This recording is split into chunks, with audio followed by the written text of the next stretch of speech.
हक्कू मक्कू की कहानी भाग 2। हेलो दोस्तों, पहले भाग में आपने हक्कू मक्कू की कहानी सुनी। आइए हम आगे अब उसको पूरा करते हैं। और हक्कू मक्कू गोलियों की आवाज़ सुनकर बहुत डर जाते हैं।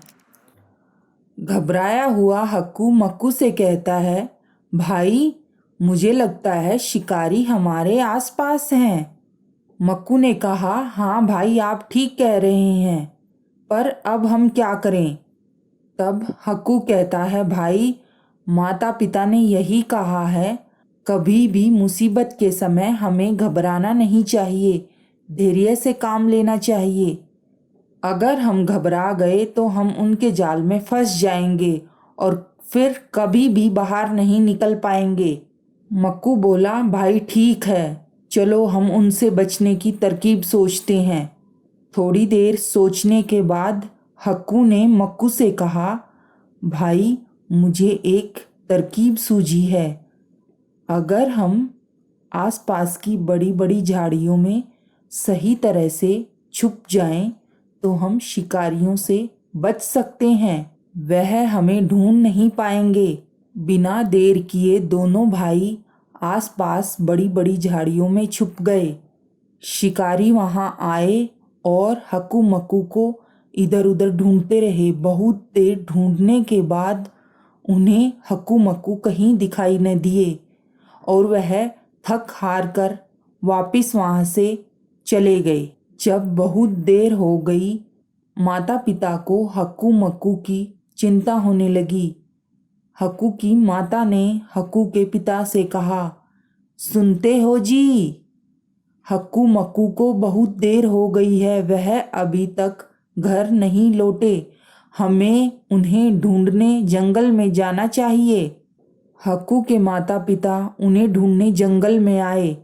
बहुत दूर तक वह उन्हें ढूंढते रहे, लेकिन हक्कू मक्कू उन्हें कहीं न दिखाई दिए।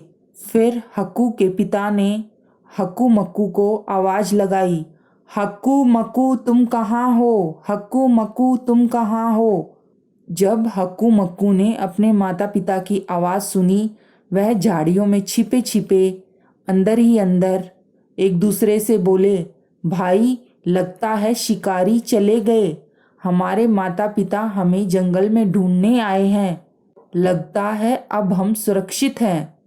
दोनों भाई झाड़ियों से बाहर निकल आए और उसी ओर गए जहां उन्हें अपने माता पिता की आवाज़ आ रही थी। अपने माता पिता को अपने पास देखकर हक्कू मक्कू की खुशी का ठिकाना न रहा और वह दोनों भागकर अपने माता पिता के गले लग गए। घर जाकर हक्कू मक्कू ने अपने माता पिता को सारी बात बताई।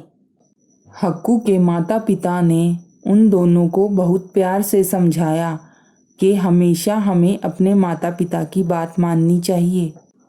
हक्कू मक्कू को यह एहसास हो चुका था कि उन्होंने अपने माता पिता की बात ना मानकर कितनी बड़ी गलती की। इसीलिए उन दोनों ने अपने माता पिता से वादा किया कि हम कभी भी जंगल में अकेले नहीं जाएंगे और हमेशा आप दोनों की बात मानेंगे। यह सुनकर हक्कू के माता पिता बहुत खुश हुए। बच्चों, इस कहानी से हमें यह शिक्षा मिलती है कि हमें भी अपने माता पिता की हमेशा बात माननी चाहिए।